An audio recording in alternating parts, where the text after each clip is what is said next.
Es muy difícil presentarlo. Él es muy humilde, quiere que lo presente como mecánico de aviación y lo ha sido, pero es mucho más, y ha sido mucho más. Es una de aquellas personas que nos pueden aportar muchas cosas y de ahí el hecho de que cada año le hagamos una visita a lo que es su casa, su oficina, que es la Aeroteca, que lo conoceréis. Con el segundo del TM11 siempre hacemos una visita con una clase incorporada allí. Y todos los demás cursos pues supongo que no lo conocerán. Ricard tiene una historia profesional muy dilatada. Ha sido diseñador, propietario de talleres de mantenimiento 147 en Sabadell.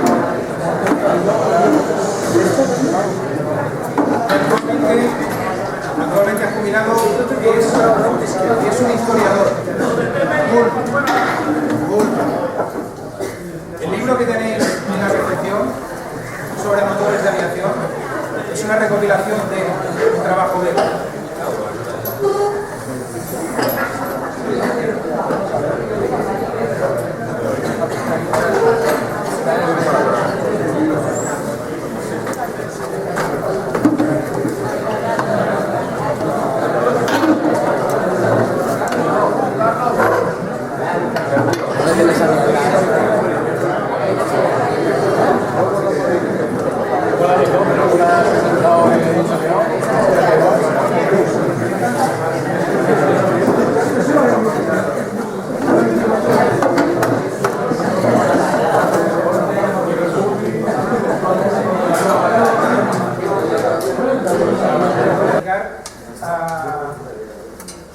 Lo que hacemos hoy es una pequeña introducción, un pequeño resumen a cursos de formación que le está ofreciendo en la Aeroteca. Entonces, lo que os pediría, y entiendo que a todo el mundo nos gusta el tema de hoy, el tema de la mecánica, la aviación y demás, es que os conectéis a la página de la Aeroteca y que podéis ir viendo también el calendario. Yo os comento, hoy vamos a hacer una ampliación. Al principio solo tenía ahora, posiblemente hagamos dos. Él me comenta que estos cursos de motor a pistón, sus experiencias de campo, que él denomina, actualmente lo divide en 4 sesiones, si no recuerdo mal, cada sesión de 4 horas aproximadamente, y para la gente que quiera seguirlas, que yo lo recomiendo, para nosotros, la gente que nos gusta esto, estudiantes, profesionales y demás, lo podéis hacer luego en la Aeroteca, directamente, ¿vale? Grande gracias. Calle... Monse, ¿vale? Bienvenidos. Entonces hoy haremos un resumen de una de esas experiencias de campo. Yo quería que lo conocierais, que tienes el primer contacto y a través de la experiencia que podemos aportar hoy, en la programación que él tenga de estos cursos, que os podéis ir sumando porque me parece que es fácil acceder a ellos porque lo programan en fines de semana, por lo tanto está fuera de horario escolar, horario decente, y os podréis reenganchar a los demás cursos de formación de motor a pistón que me han realizado en la ¿de acuerdo? Pues sin más, os dejo con vosotros. Hola, buen día. Muchas chicas. Aquí pone historiador. Yo de historiador, cuando me he jubilado es cuando he empezado a recopilar y poner en limpio todos los papeles que tenía en casa. Yo he sido mecánico de aviación. Mecánico de aviación. Luego me han puesto el carnet técnico mantenimiento de aeronaves, licenciado mantenimiento de aeronaves. Esas cosas a mí me han recordado. Yo, mi profesión ha sido mecánico de aviación a mucho tiempo. Y he llevado siempre mono blanco para trabajar. Cuando trabajaba, porque fui patrón, y entonces ya la cosa era mixta. Bueno, la cosa de hoy va a ser una introducción, o sea que eso de historiador no lo tengáis en cuenta, aunque ha sido que he puesto, tenía una escala llena de información, y me jubilé a los 65 años, y lo puse limpio y salí un dato que tenéis para meterme una copia de la versión 8. Lo que hoy vamos a hacer es una cosa muy rara, porque aquí os enseñan mecánica. Entonces yo no voy a repetir lo que os enseñan, no puedo. Voy a poner las cosas como yo las he visto, sobre todo al final, porque al principio quizás había como vosotros. Al final ya te entran cosas raras en la cabeza, brujerías, porque llega un momento que uno se ajusta de uno mismo cuando dice, caramba, que el avión que está ahí en la pista tiene algo raro, te acercas y tiene algo raro. ¿Qué pasa aquí? Es que ya la vida te ha enseñado, tu vídeo te da 3 vueltas y ya sospechas, ves y adivinas y es así. Y llega un momento en que dices, caramba, y vais a ver que yo aquí explico las cosas de una manera muy diferente. Porque yo tuve la suerte, o la desgracia, porque vosotros sí que tenéis la suerte de tener una escuela de mecánicos en vuestra área. Yo tuve que coger la maleta e irme a la base de León, irme allí, alejarme de la familia, de todos los fines de semana, los amigos, y allí tuve que estudiar. Todo lo tenéis aquí en vuestra casa. Los tiempos han cambiado. Entonces, bueno, en contra también tuvo la suerte de que la enseñanza de allí era brutal. Como estuve en un tiempo de transición a principios de los años 1960, me enseñaron, según el Bobadilla, que era una escuela española, de mucha mano, soldaduras, forja, cosas de esas. Dice, caramba, más la enseñanza también básica de motores, de aviones, entrenado, ingeniero y esas cosas.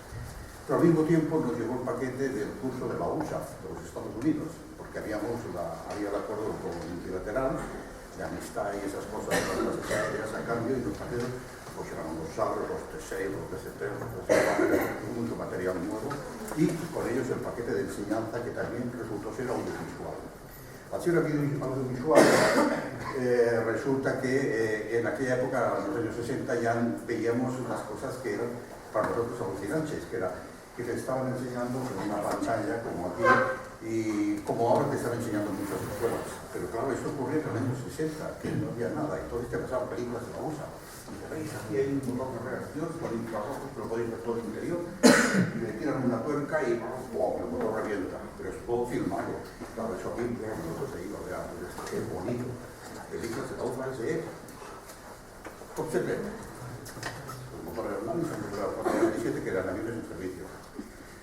Bueno, dicho esto, es un poco rollo, es una especie de prólogo, introducción, como queráis decirlo. Es una presentación a base de entrar en materia poco a poco, tal como yo lo veo. Ya tener paciencia dirá, ese tío está un poco oído. No, es que estoy ido y vuelto. Y entonces uno ve las cosas de una manera diferente. Cuando me pongo serio, me pongo serio, ¿eh? O sea, que esto es un poco para no pisar el terreno de lo que os enseñan aquí. Es un poco paralelo, pero... Y luego hablaremos un poco del ambiente que se encuentra en los motores de avión. La diferencia entre un motor de coche y un motor de avión. Un motor de coche y un motor de avión. Unos van por tierra y otros van por arriba. Van a ser de pistón, no vamos a hablar de turbinas. He trabajado en turbinas. Trabajé en turbinas al principio, ya os digo, con el Sabre, el T33 y esas cosas. Luego, en lugar de irme por las máquinas de matar, yo digo, me fui con a la base de transporte, a la base de transporte táctica. Todo eso por el F4, entonces ahí la cosa fue diferente. Era más pacífica, iba como más cívico, más con mi manera de pensar. Bueno, hecha esta presentación vais a decir, caramba, no se ve nada. Bueno, aquí está el Ícaro, que dirás, caramba, esta presentación es un poco de TV o novelesca. Pues sí, un poco, porque quiero preparar para que me vaya calentando yo también, cuidado. Pero bueno, siempre ha sido un deseo del hombre, ¿no? Quería ver volar los pájaros, quería imitarlos y tal. De tal manera que cuando ellos imitaban en la mitología, Ícaro era el señor que se construyó unas alas a base de cera y plumas, y entonces hizo un vuelo hacia el sol, se le ofreció la cera y cayó. Las religiones aquí no aprovecharon. Aprovecharon porque en el tema de Lucifer, también es el ángel caído, cayó en desgracia por desafiar la voluntad de un ser superior que suponemos que existe. También los ángeles vuelan, los serafines y los querubines. Pero fijaros que las alas van siempre en formas de pájaro. O sea, las alas tenían la forma de las aves. Y bueno, se ha hecho mucha literatura y se han hecho muchos cuadros, y siempre con alas imitando el ansia de volar, el deseo era siempre con alas no tenían otra historia ni comparación. Sin embargo, aquí ya tenemos otra cosa. Aquí cuando hubo medios, ya se pudo hacer los aviones. Y entonces, ¿qué es un avión? Para mí, ya digo de una manera muy rara de pensar, para mí es una prótesis ortopédica que el hombre se pone a su alrededor para poder volar. Es decir, no se hace a la de cera, ni se hace plumas, ni nada, sino que ha llegado a tener la disponibilidad de materiales y motores con potencia para poder volar. Y esto para mí es una prótesis que se coloca el hombre a su alrededor para poder imitar a los pájaros. Vale, esto es muy poético. Bueno, pues era poético. Sabes que andamos a 5 o 7 por hora, corriendo a 15, 17 por hora. Pero si queremos ir a más, tenemos que coger una bicicleta, por ejemplo. Otra prótesis que se adapta al hombre para poder hacer algo superior a lo que él puede. Una grúa para mí es otra prótesis, porque una hormiga puede levantar 10 veces su peso, pero un hombre no levanta 10 veces su peso.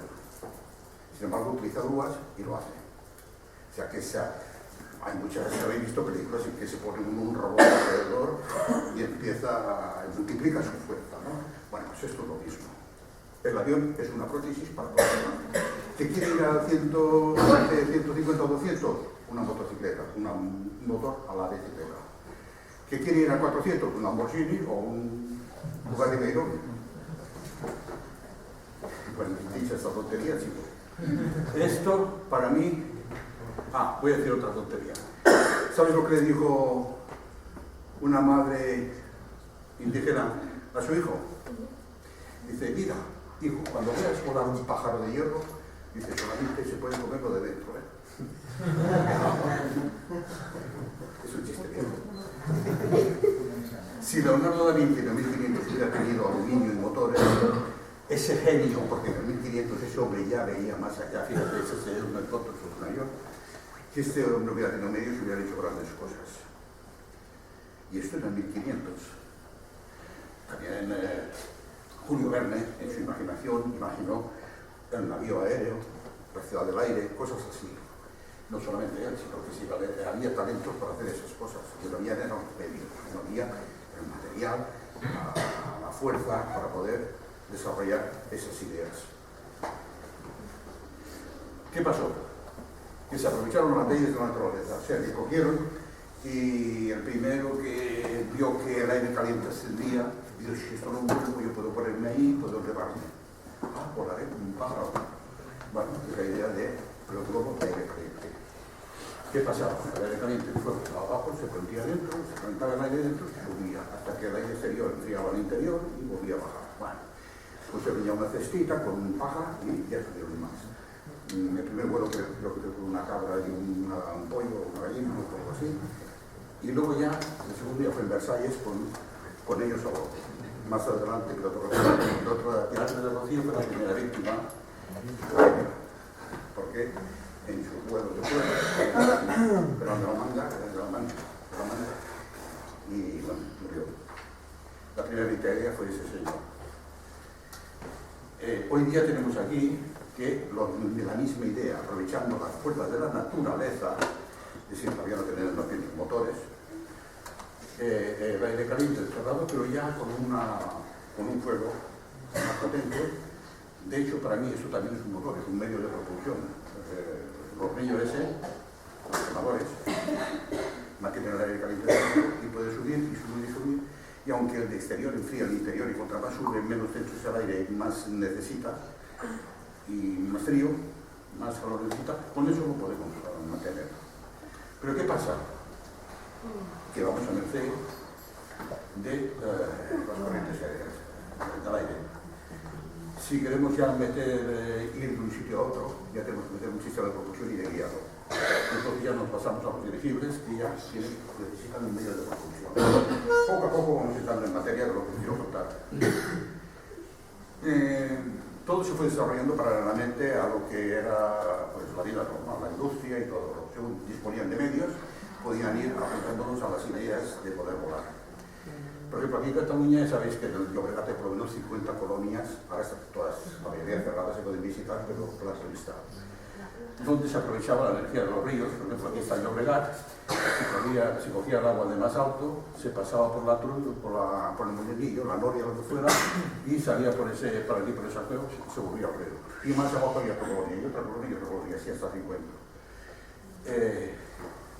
era la fuerza que había, fuerzas de la naturaleza. Es algo como que los lobos también utilizan la fuerza de la naturaleza y aquí también, todavía en ese momento. Esa es una noria que se podía utilizar, pues como había en Ripoll la fábrica de armas y todo eso, pues para mover las forjas, para mover, en fin, todo lo que tuvieran necesidad. Llegó, con el vapor, las mismas fábricas fueron cambiando la maquinaria. Hoy día, si vais al Museo de la Técnica de Tarrasa, vais a ver allí la burra, que le llaman la burra, es una máquina de vapor que mueve toda la fábrica a través de un embarrado. El embarrado son esas poleas y esos ejes que cruzan toda la fábrica y con un solo motor pueden moverlo, pero siempre es en un sentido, porque esto tiene siempre en un sentido, ese tipo de máquina, y veréis que es de vapor, por lo tanto necesita caldera, fogón, la chimenea, mucho carbón, y entonces ¿esto qué hace? Pues mantener una velocidad constante en un sentido. Que la fábrica, toda la maquinaria funcionaba en un sentido, pero si había algo que tuviera que girar en sentido opuesto, por ejemplo un torno para hacer mantenimiento, ese torno podía tener las dos marchas por delante y para atrás, siempre cuando una correa no fuera normal y la otra estuviera cruzada. Y entonces seleccionaban, la ponían, la acoplaban al torno y entonces podía girar a derecha, o sea, son cosas muy bonitas de ver. Aquí tenemos la máquina de vapor. ¿Qué pasa? Ya tenemos aquí una máquina, pero cuidado, como la energía se genera fuera, se considera un motor de combustión externa. Luego pasemos a las internas, que son los que nos interesan. Pero es para explicar, para llegar al punto. Una máquina de combustión externa, en un principio era así. Claro, se basaba en lo que había inventado el señor Giovanni Branca, hizo una turbina. Y mucho antes estuvo Herón en Alejandría, que era un filósofo sabio, que hizo aquel caldero con una bola y con dos salidas a 90 grados, de tal manera que era un juguete para demostrar que con el vapor se podía hacer, que era movimiento. Más adelante, pues también se hizo, hubo otro señor, Giovanni Branca, precisamente, que hizo que el chorro moviera una turbina y aquellos dos pilones, y era para mover granos. Es una demostración. Poco a poco se va entrando en materia. La máquina de vapor, como podéis ver, es un pistón, pistón de doble cara activa. Por eso el pistón es más delgado, porque está sopada para que no se transfiera de un lado a otro. Necesita, como tiene poca base, el pistón no tiene falda, no tiene guía, necesita un patín. A partir de ese patín viene el brazo, la manivela y ya tenemos el cigüeñal y biela que decimos nosotros. Entonces, ¿qué pasa? Esto se podría acelerar mucho. ¿Cómo se regula que no se acelere mucho, se le vaya el tarro al motor? Un regulador de los tipos clásicos, que son los que llevan los ingenieros en el escudo, llevan un regulador, el escudo de ellos es que es básico, es un elemento básico y por eso lo llevan. Son las dos bolas que tienen tendencia a centrifugarse, cuando se abren, pueden abrir y cerrar una válvula, se puede manejar. Ese regulador, todavía hoy día, los aviones que llevan el hélice de paso variable, resulta que llevan ese sistema, no de bolas, sino unos contrapesos que también se abren y también mantienen la velocidad constante del motor, donde el señor haya escogido. Y aquí, el que lleva el mantenimiento también pone el tope de manera que gire a tantas revoluciones X para que la fábrica funcione. ¿Qué hace esto? Abrir y cerrar el paso de vapor. Eso quemaba carbón. Combustión exterior. El fogón, la caldera y el vapor que salía se llevaba a este punto. También quemaban carbón los motores de gas, que fue el siguiente paso. ¿Pero qué hacía? Carbón, en las fábricas de gas se quemaba carbón de hulla, ese carbón de hulla se almacenaba en un gasómetro y el gasómetro se distribuía y llegaban a las fábricas. Aquí ya no había necesidad de tener las fábricas al lado de los ríos. ¿Qué pasa? La máquina de tren es diferente de la fábrica en que gira todo en un sentido. La máquina de tren tiene que tener posibilidades de maniobrar hacia adelante y hacia atrás, a más velocidad y a menos velocidad. Entonces, eso es muy genial. Al principio es lo mismo. La válvula distribuidora que da paso para adelante y para atrás, O sea, para que el pistón le entre el vapor por delante y por detrás, y hay una válvula distribuidora movida por todo el sistema que se le envía. Hay una pieza que es, yo como mecánico, que estoy enamorado de esa pieza, que es ese balancín. Este balancín tiene una curvatura porque, claro, depende de ese radio. O sea, que podría ser recto, pero no puede ser porque se mueve desde un punto fijo aquí. El maquinista tiene esa dichosa palanca que hace así, es un poco dura porque maneja un mecanismo muy largo. Y ese señor, pues, normalmente la pieza del balancín bascula por el centro y desde la biela coincide siempre aquí, en el centro. Cuando está parado. Cuando él quiere moverse, primero abre el vapor, también puede regular la velocidad por el vapor, pero también la puede regular por aquí. Es decir, entonces él pisa el piquete y baja una mena o dos, en un sentido, porque para ir para adelante, pues esto subirá y ya empieza a moverse, al desplazarse esto, empieza ya a entrar, empieza a moverse. Si abre más, da más paso y aumenta la velocidad. Que luego lo baja aquí abajo, sentido contrario, hacia atrás. ¿Qué pasa? Ese balancín se mueve en ese sentido siempre, para mover esa válvula distribuidora, con ese sistema de bielaje que va a la rueda. Y aquí tenemos el pistón con su biela. Esa conexión es para que la rueda motriz pueda transmitir a los demás. Eso, si vais a ver un tren, una máquina, y la nova, vale la pena que os lo veáis porque es muy bonito entender esto. Porque es hay un mecanismo que parece complicado. Todo eso de aquí es para ponderar el funcionamiento de la válvula distribuidora. Por favor, me ha salido lo del sargento. El siguiente paso fue eléctrico. Luego del vapor vino la tracción eléctrica en los dirigibles.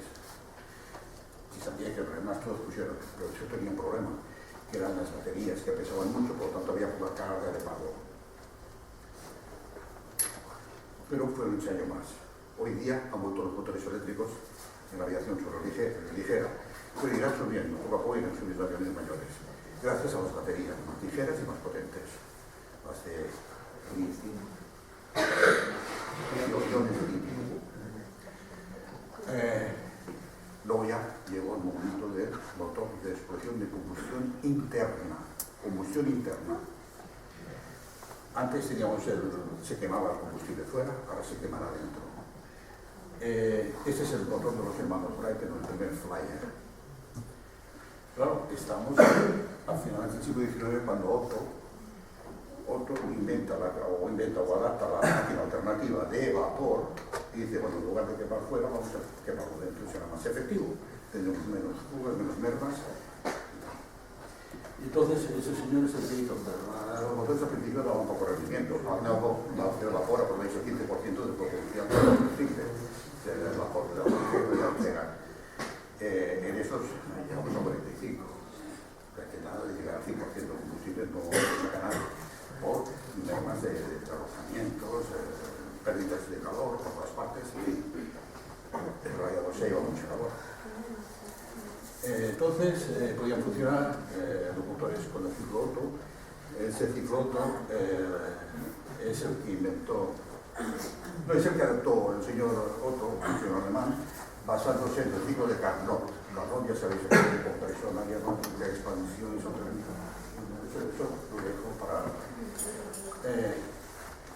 en el ciclo Otto veréis ahora, es el mismo motor para acción de vapor, pero este ya es motor de combustión interna. Veréis que tiene aquí ya válvulas y es un pistón de un solo sentido. Aunque tenga patín, de un solo sentido, pero el pistón le faltará falta, o sea, será corto. Tiene el sistema de regulación aquí, contrapesos, la biela, tal, y hay un retorno de movimiento por ese lado.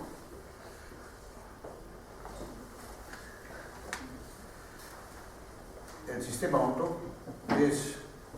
necesita que se llene un cilindro, se comprima, se produzca la chispa y se haga una carrera de trabajo y luego se expulsen los gases para limpiar otra vez el cilindro y vuelve a empezar. Son un ciclo en 4 tiempos. Esos 4 tiempos son 180 grados de giro del cigüeñal. O sea, son 2 vueltas en total que da el cigüeñal para hacer un ciclo de 4 tiempos. vemos que hay una carrera efectiva y hay 3 parásitas. Esto es lo que se diría, ¿no? Aquí tenemos que, si quitamos esa parte de aquí, ese sería el tipo de Carnot. Pero además nosotros tenemos que hacer un llenado y una limpieza de cilindros. Que son remisión y escape. También eso es movimiento son 180 grados de compresión para preparar la mezcla. Con el máximo provecho de la mezcla, concentrarla y encenderla, subir a la presión. Y entonces, es que pasa una cosa, mira, cuando un pistón, un motor gira, el pistón tiene mucha parte que de aquí arriba en que está casi parado. Hay mucho arco en que se mueve muy poco. Luego se acelera y vuelve a moverse muy poco. Se vuelve a acelerar y se mueve poco. O sea que tiene una marcha irregular el pistón. Por eso tenemos mucho tiempo que está aquí, que se produce la explosión y ocurre casi por cámara de volumen fronte. Entonces se expande y entonces sí, ya se quema el combustible y ya al bajar el pistón, pues aquí ya se va desahogando y va perdiendo presión. Aquí tenemos las presiones y aquí tenemos los volúmenes. Esto sería el equivalente del mecanismo de ponderación que tiene la máquina de vapor. Al final, la válvula distribuidora que también tiene una motivación para compensar esa diferencia de velocidades del pistón.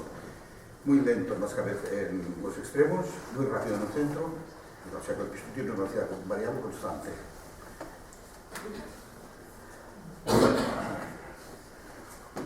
Las 4 carreras teóricas, en realidad, cuando lo pasamos a la realidad, no son tan cuadradas, son ya más dulces. Esto es lo que ocurre en la realidad. ¿Cómo se supo que daba ese dibujito tan bonito? Pues con un aparato en los principios, y la historia de Baton Bronce, era un tambor giratorio movido por el enviadaje, pim, cham, se podía tirar, iba girando el tambor, y aquí para que se manifestaba la presión de la cámara. Entonces esa aguja subía y bajaba de acuerdo con la presión. Al subir y bajar y girar el tambor sale el dibujo que hemos visto antes, que es puesto en papel plano en lugar de enrollado, sería ese dispositivo. Aquello es una foto, bueno, un dibujo, porque todavía no había fotografías del aparato real. Estos aparatos están en los museos. Hoy día hay maneras electrónicas de ver diagnóstico de motores por sistema electrónico y por las vibraciones del motor también. Así que el sistema de que hay un motor que tiene, digamos, lo que rasca el papel que sea papel pintado, o bien con todo, como llevan los terremotos, que llevan esas agujas, pues igual, ¿no? Y queda escrito este dibujo. Ya tenemos el papel plano, ya no lo tenemos enrollado. Y aquí ya entramos en materia. Aquí tenemos que ese papel, ese dibujo que teníamos así, lo tenemos en... Si lo pusiéramos en papel transparente y dobláramos las 4 hojas estas, tendríamos el dibujo aquel. Al desplegarlo nos aparece esto. Admisión, compresión, carrera de trabajo y escape. Claro, para un motor de un solo pistón, esto es muy irregular. ¡Pum! 3 carreras perdidas y ¡pum! Claro, esto cuando a medida que va bajando más rápido, pues se va afinando y el oído ya no lo capta, pero ocurre, sigue siendo la irregularidad, sigue existiendo. La solución sería poner dos cilindros. Pondríamos uno que trabajar aquí y otro aquí. La explosión de este ayudaría a comprimir la de los gases de esta, y así se iban unos a otros. Llegados a este punto, voy a una cosa correcta para que no nos aburráis. Cuando yo me jubilé, había 2 cosas. O me compraba una Harley Davidson o me compraba un piano. He comprado un piano, por suerte. La Harley Davidson, hablo de motos porque soy jóvenes, desde el de siglo y todavía sigue con el mismo estilo. Será más o menos literado, más o menos redondeado, de Bosnia, por lo que tuviera, pero es un carromato así.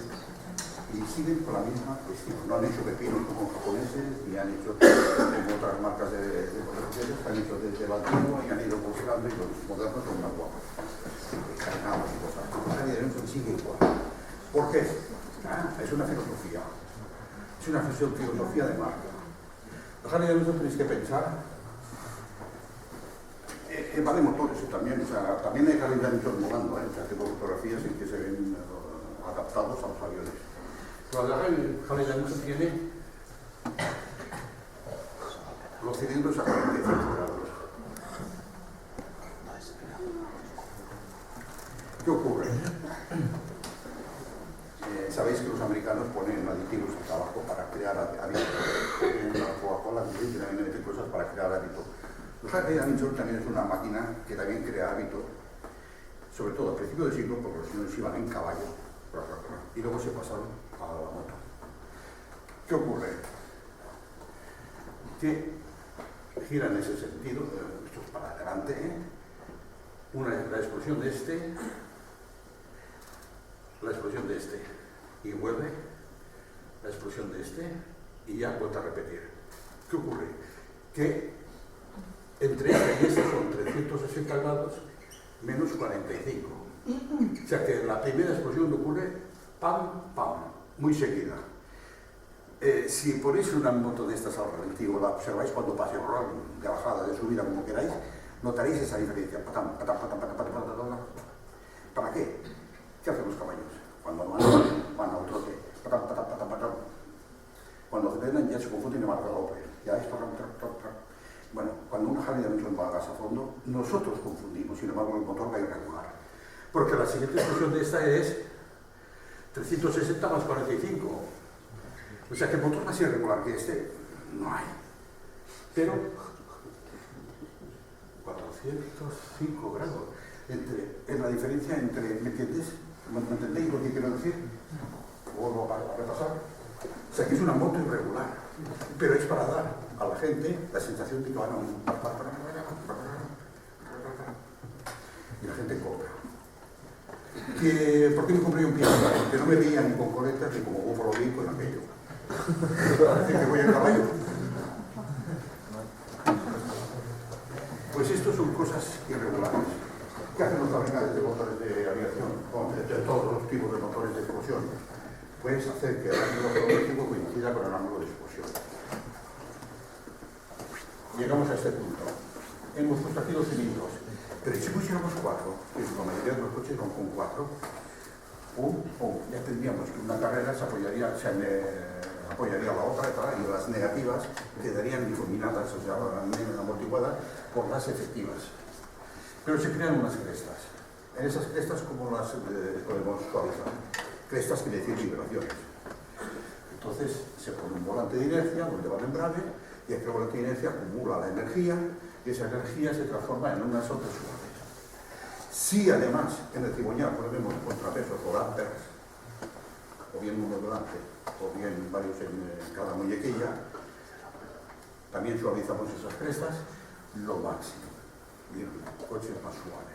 La diferencia entre una marca y otra puede ser eso, un coche moderno y un antiguo.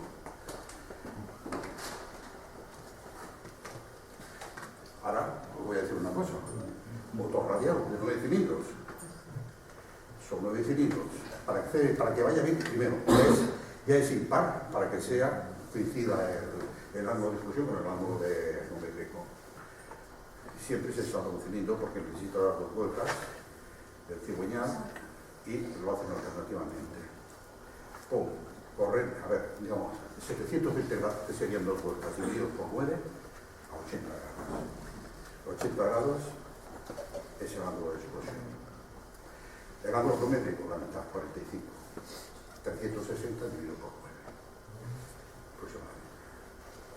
40 grados. 80, 40, la mitad. O sea, que principio no te va a llevar. En 45 estaba por la teoría esa. Yo vivía porque mi hijo se compraba una plancha, porque en lugar de ir a 45 para 52 grados, pero todavía. Yo, tío, ¿de qué vas?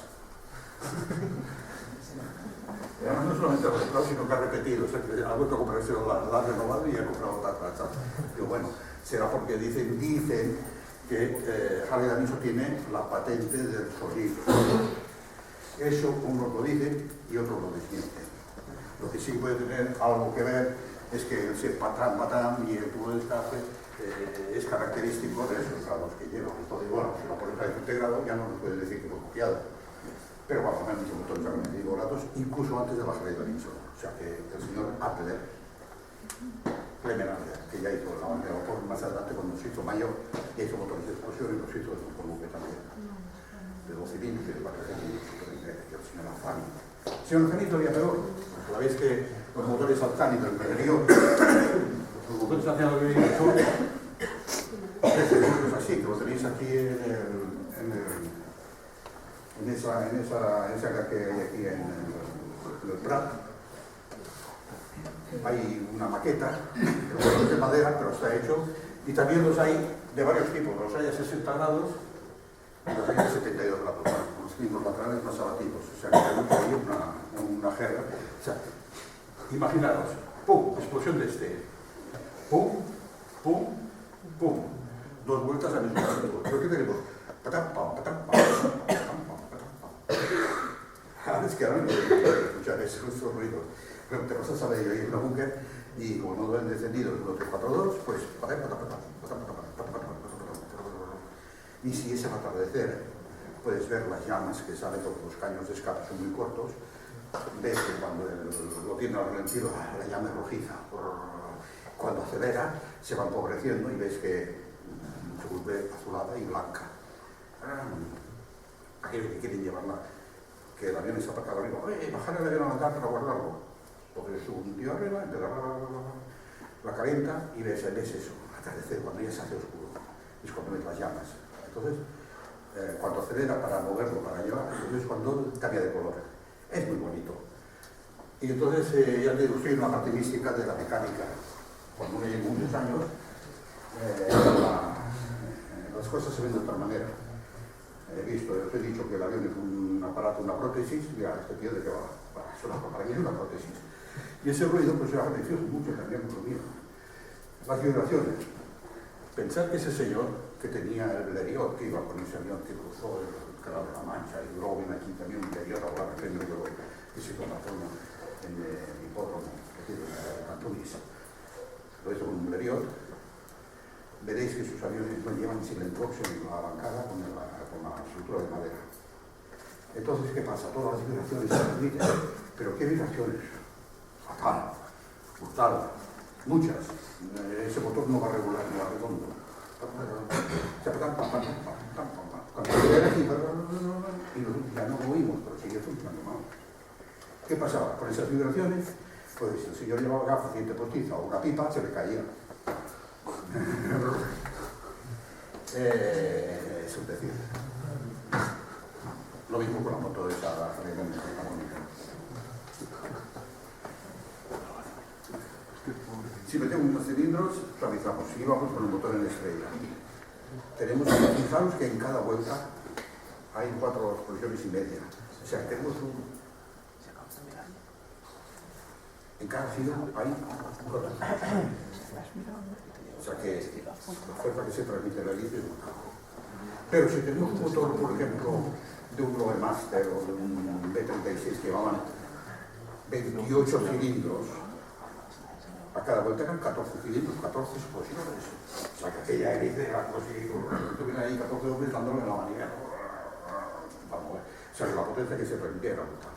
No, hombre, son motores de 2.000, 3.000, 4.000 caballos. O sea que añadiendo cilindros suavizamos la cosa. Oh. ¿Qué es eso?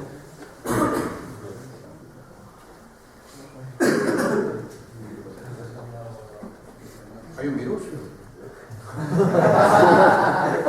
¿Soy un cero?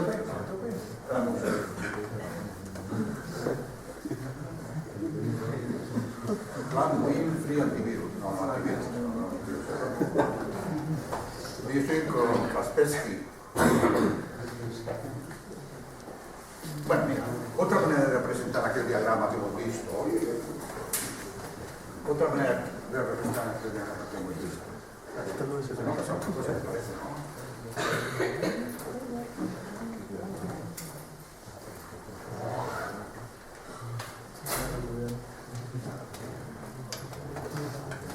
No, la enredera. La enredera no.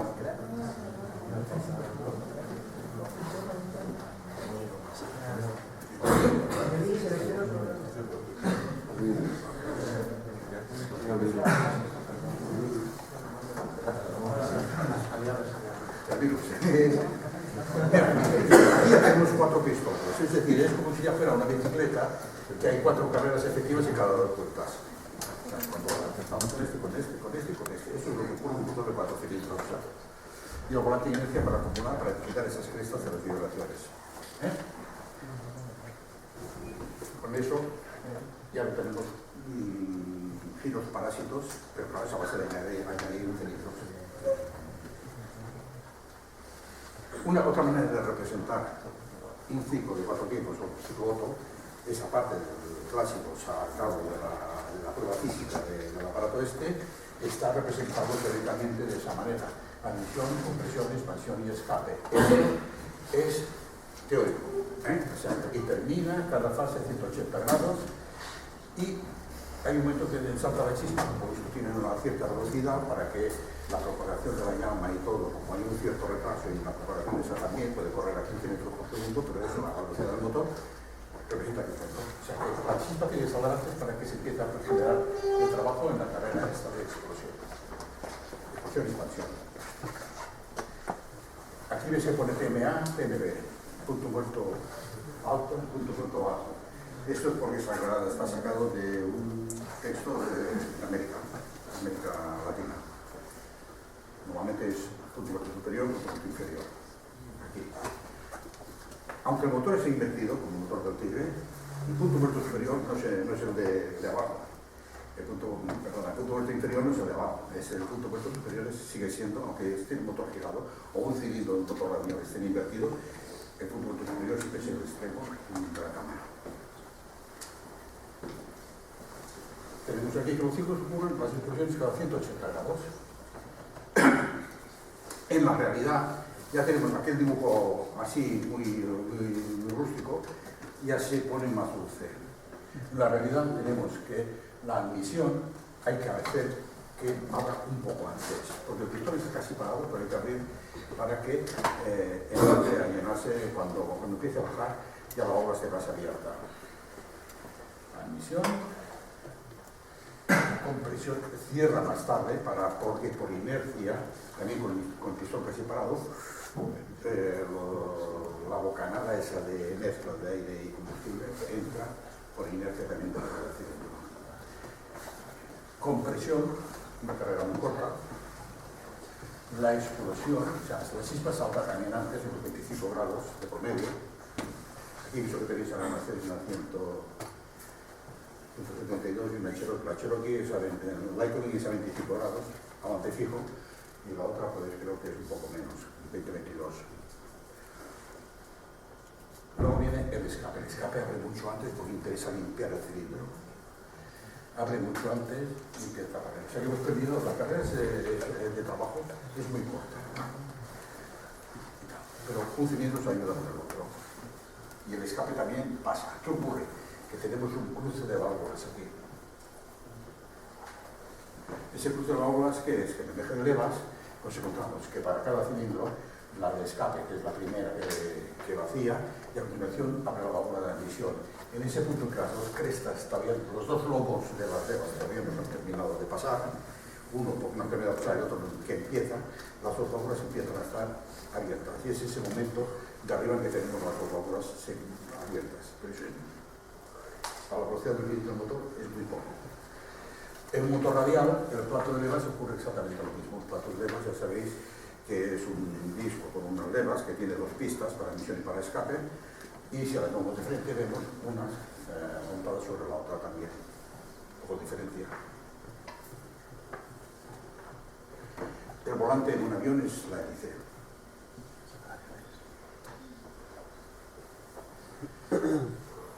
Veréis que en la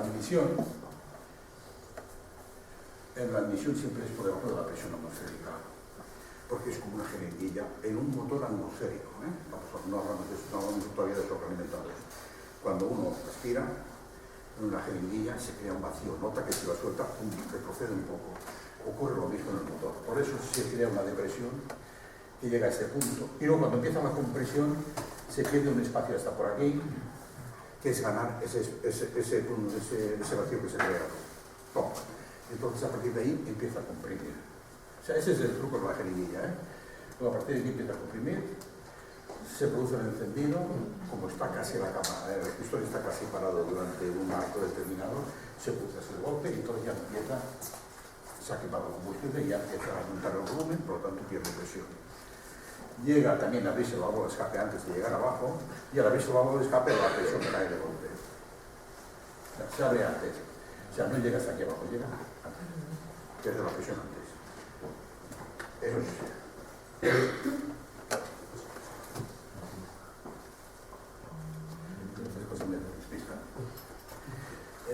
La chispa de la bujía se adelanta con la velocidad de la rotación. Sí. Los motores de coche sí hay ramas de contrapesos que hacen que el delco gire avance o por vacío de presión del motor de admisión. También se puede hacer por relacena. Más modernamente, con la electrónica se hace tomando las referencias de admisión, también se puede medir la velocidad del motor, también se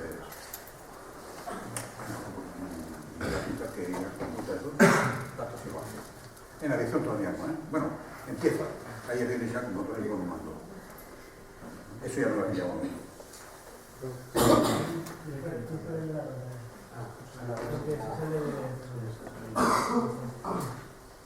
No sé qué decía de Bixi, tío.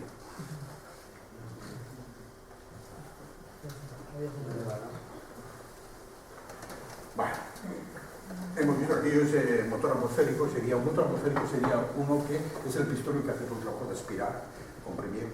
Se llaman atmosféricos porque me llevan sobrealimentación. Cuando le metemos un sobrealimentador, ya entonces puede ser sobrealimentador mecánico o turbo. Entonces ya tenemos que aquí creamos un espacio en que la presión es más alta que antes. A eso se llama el upper deck, cámara superior. Una cámara superior es una expresión inglesa, upper deck. Esto es como una despensa que cuando se abre la válvula y entra, o sea, suministra la mezcla al interior del cilindro. Es como una despensa, ese tramo puede ser muy corto, ¿no?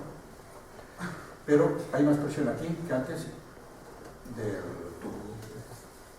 Se aprovecha esa presión para muchas cosas, en el caso de continental, pues para presurizar. Son presiones de referencia más altas que las normales para presurizar los inyectores. Mira, este sería un sistema simple de sobrealimentación por turbo. El turbo sabemos que aprovecha los gases de escape para hacer girar un compresor. Ese compresor es el que sustituye al aire en la upper deck, que es ese espacio de aquí hasta aquí, que necesita refrigeración, en el caso de los intercooler de los coches, lo mismo en la aviación, todo depende del grado de sobrealimentación que se haga, porque si es muy alto sí que existe, porque si no es muy alto, no. Entonces, esto va a ser la despensa que cuando abra la válvula, pero ¿qué pasa? Que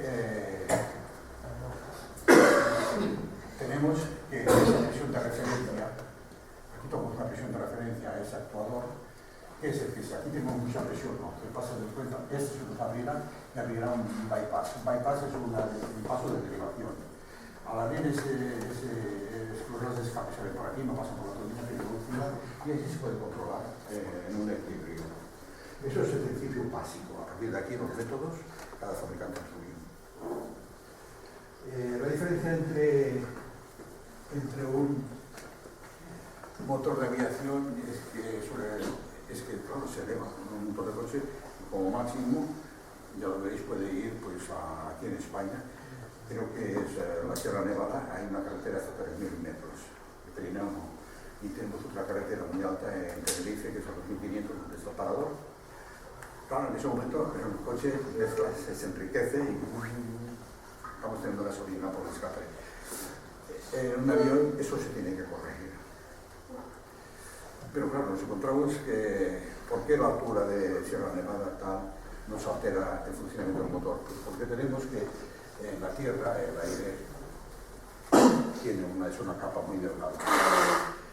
Y ese aire tiene, ya lo veremos, una composición, y luego tiene una densidad. La composición, vemos que la mayor parte es nitrógeno, 78%, y oxígeno el 20%. Nosotros vamos a utilizar el oxígeno para hacer funcionar el motor, el nitrógeno no. Yo he pasado por la historia de que para hinchar ruedas, cuando empecé en los años 50, primero en la automoción, yo trabajé 4 años en la automoción en camiones y luego pasé, y digo, ¿qué hago yo aquí? Si me gusta la aviación. Entonces, cuando decidí irme a la aviación. Entonces, cogimos el compresor y echábamos las ruedas. Cuando estuve en aviación también echábamos las ruedas con los acumuladores, con los amortiguadores, con el aire del compresor. ¿Qué echamos? Estábamos echando humedad también. La humedad ambiente también venía por el compresor. A pesar de que colgábamos cada mañana el compresor, o más a menudo, estábamos echando aire con cierta humedad. Hasta tal punto que uno sacaba una rueda una vez, las ruedas antes iban todas con cámara, ahora hay muchas, la mayoría sin cámara, y hacías así con una rueda y notabas que había unas bolas dentro. Que era el polvo con la humedad, se había hecho unas bolas. Y esta capacidad se inunda. Y eso realmente, ¿qué hacíamos? El nitrógeno lo utilizábamos en botellas, ya la comprábamos, sacábamos los metálicos o a donde fuera, y entonces ese lo utilizábamos para acumuladores, para acumuladores, amortiguadores y ruedas. El oxígeno, ese es el que toca el motor del aire, como nosotros, el oxígeno, tanto las personas como los motores, cogemos la parte de oxígeno que tiene el aire. Hemos visto que había dos partes mayoritarias y las otras eran gases nobles y menos nobles. Aquí es cuando digo lo de hinchar la rueda. El oxígeno es lo que vamos a utilizar. Pensar que para quemar un gramo de gasolina hace falta 15 gramos de oxígeno. Y digo, estoy hablando de pesos. 15 gramos y 1 gramo. No hablo de volúmenes. O sea, no es un metro cúbico de aire por 1 centímetro cúbico de gasolina. No, estoy hablando de pesos. O sea, funciona con pesos, con gramos. La proporción óptima está alrededor de 15 a 1.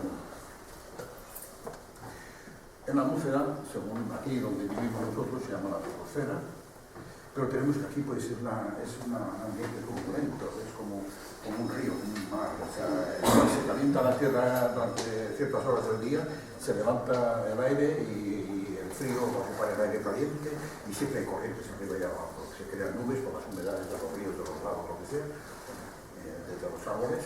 Y está siempre en movimiento. Antes los aviones, cuando eran de pistón y no eran presurizados, se pegaban las tortas porque entre las montañas y las nubes tenían que cruzar en este medio. Hoy día ya suben a la base de 10 kilómetros, subían, porque ahora suben más. O sea, cuando entre el año, digamos, 60 y poco, y ya se hace para una veintena de años, los aviones iban a 30.000 pies, que eran 10.000 metros. Era una zona óptima, que era la zona óptima para aquella tecnología que había en el momento. Entonces, tuve la suerte de, en esa época, ir ya con un Learjet que subíamos a 45.000 pies. O sea que esas rayas blancas que veis, cuando yo era mecánico, digamos en el punto máximo de mi profesión, yo llevaba personalidades de España. Suárez, Botín, Rosemar, Felipe del Rey, era un viaje. Esas rayas blancas las teníamos, yo las veía debajo a 3.000 metros debajo mío. Seguíamos a 45 y ellos, pues desde mí me creían lo que te sabíamos antes, sabíamos después y llegábamos antes que 7. Hoy día ya un avión de línea ya sube a 45.000 pies, pero también hay aviones ejecutivos que suben a 51. Porque va evolucionando. Ya veréis que con el salto gracias a los motores, a los compresores y esas cosas. ¿Qué hacen los compresores? Reponer la potencia en auto. ¿Dos quarts aquí? Sí, porque quiero también un poco de esta presentación. Nos vemos a las 11. ¿Vais a fumar o lo que sea? ¿O venís a